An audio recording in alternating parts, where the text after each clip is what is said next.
Hello lovely people and welcome back to my channel. If you're new here, hello, hi, I'm Fran and the videos that I share are all about personal development, personal finances and just becoming a better you. I'm 22, I'm working as a business consultant, but I'm pursuing little side hustles along the way to develop myself and build a better future for myself. If you like that kind of content, don't be shy and hit the subscribe and like button down below so that you don't miss out on any future content from me.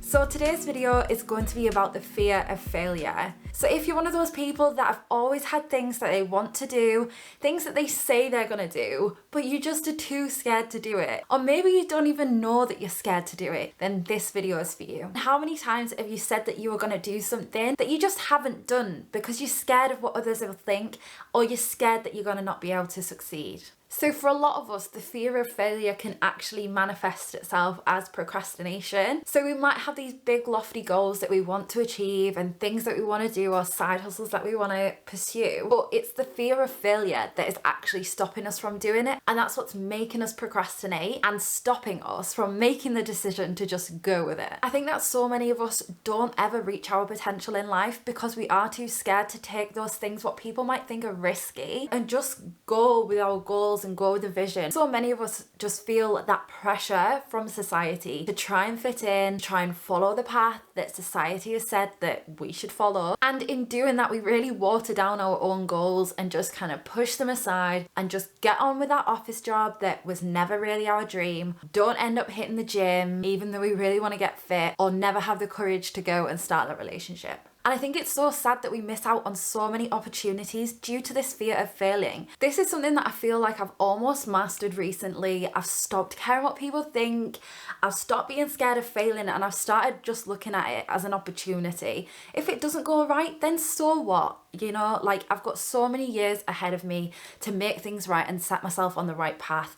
And that's going to happen eventually, but I'll never get to that point if I don't try different things. So before we look at the ways that you can start overcoming that fear of failure, we need to understand why we're all so scared of failing. I think a lot of the time we all think that we've got to water down our goals or push aside our ambition because it's unachievable. But if you think about it, if you're able to excel in a job or in a degree that you're not really that passionate about, what could you do if you pushed aside the fear of failure and actually pursued what you want to pursue? The number one reason why we are all so scared to fail is the fear of rejection from others. We're all thinking, what will people think? What if I embarrass myself? Blah, blah, blah, blah, blah. The fear of failure is so powerful as it makes us think that everyone is watching us, waiting for us to trip up. But the honest truth is that they aren't. The thing you need to remember here is that people don't remember your failures when you're winning. I'll say that again.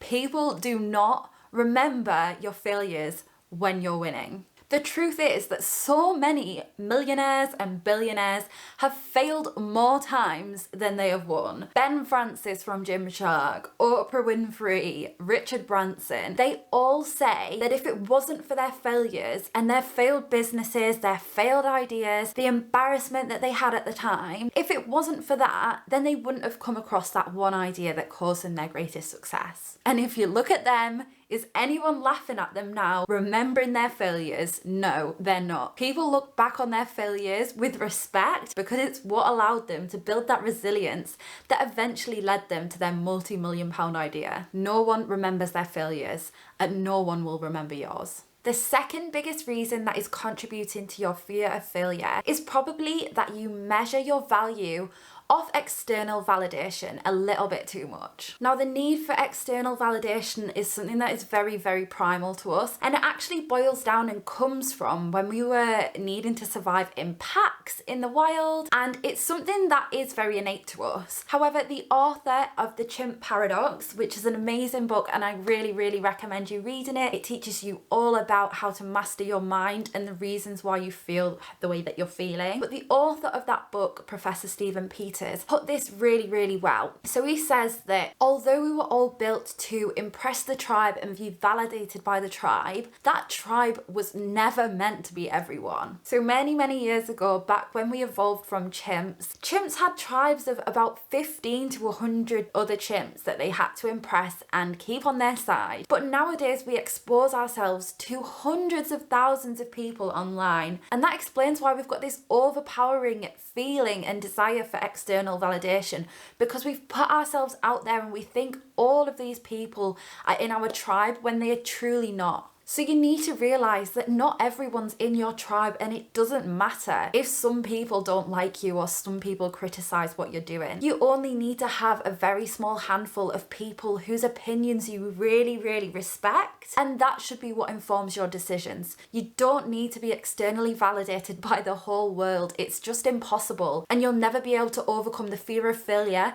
if you're trying to impress absolutely everybody. I think this explains why so many of us on social media are unauthentic to ourselves. We've all turned into little minions of each other because we're all trying to be the same, we're all trying to be accepted, and we're trying to appeal to everyone. Well, newsflash, it's impossible to do that, so you may as well stop trying. As soon as you accept this fact, you can be your authentic self, you can trust yourself, and you can make your decisions without needing the approval of others. And the third factor that is contributing towards our fear of failure is that our standards of self are just too high. We're too scared to do stuff because we want things to be perfect before we put it out there to the world, and a lot of the time that just prevents us from even trying. If you wait until it's perfect, then it's gonna be too late. It's so much better to continually improve, to continually push stuff out there, receive feedback on it, and make it better with your next try than just waiting and waiting and waiting and then never actually doing it. So I'll give you one of my weird little analogies to understand this one. So let's say you had 12 months to create a table and a chair. Would you be better off doing option A, which is all of that 12 months, you're going to wait, you're going to be working so hard on this one table and chair, and you are not really sure you're working on it on your own, you're just trying to make it as perfect as possible, and at the end of the 12 months, there you go, you've got one table and chair. Or option B is that you decide you're going to make one table and chair every single month, and every single month you're going to push that table and chair out, you're going to get feedback on it, you're going to see how it works, and then the next month you're going to take that feedback back in, you're going to apply the skills that you learned, you're going to become quicker, and you're going to build another table and chair. And you're going to do that month on month on month until the end of the 12 months. Now, when it's Christmas Day, when it's the end of the 12 months, which option has the better table and chairs? I can say unanimously that it is going to be option B. And that's because learning is an iterative process. You need to have gone away and tried stuff, see how it goes, get feedback, and learn from your mistakes. And that's something that a lot of us are just scared to do. We're scared to put something out there that's not perfect. But the honest truth is that is the best way to learn. An important thing to note here, and is something that I try to remember and apply in all aspects of my life, is that done is better than perfect. So now that we've took some time to try and understand what is contributing to that fear of failure, let's look at the ways that you can overcome it. Something that I find really, really helpful, and I try to use when I'm making a big decision or trying to push myself forward to try something new, is writing down what is the best case scenario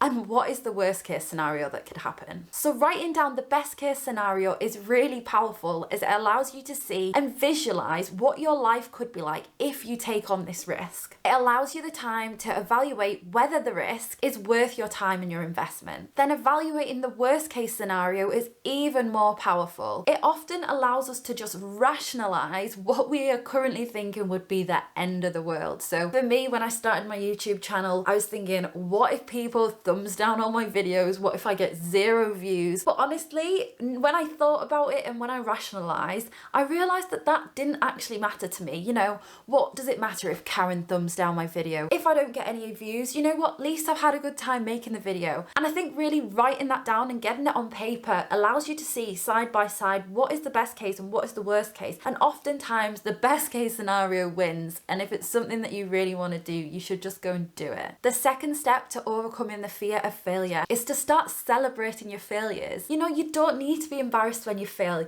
You can actually celebrate it and think of it as a learning opportunity. Like now when something goes wrong for me, I just try to say thank you, and I'm so thankful that I've failed now and I've got it out of the way rather than it happening 5 years down the line. It's better to learn in the now. It's better for something to go wrong now so that you can learn from it, apply the change and make it better for the future. Another mantra that I took from the Chimp Paradox book is that you are a human adult and that you are able to deal with consequences. Now that might sound a little bit strange when it's out of context, but if you try to remember that you are a human adult and you are able to deal with any of the consequences that come from your failures, it's a very reassuring thing to think. So when you next come across a failure in your life, rather than thinking, oh my God, this is the end of the world, I'm never going to put myself out there again, I'm never going to try this again, just sit down with yourself for a moment and say, I am a human adult and I can deal with the consequences of this failure. The third thing to remember when you're trying to overcome the fear of failure is that the risk of failure is ever present throughout our lives. Whether it's your first steps as a baby or now whether you're trying to convince yourself to pursue that business venture. With every choice or with every non-choice,